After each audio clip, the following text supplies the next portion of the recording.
సంతోషమంతా రెక్కలుగా రివ్వంటూ ఎగిరే పక్షులుగా ఆకాశమంతా ఆటాడుకుంటూ ఉన్నారు సరదాగా.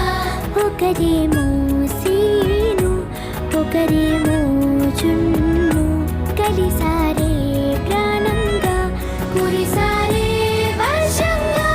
పాటేమో సీను ఆటేమో చున్ను ఒకటై ఎదిగారే మధురంగా.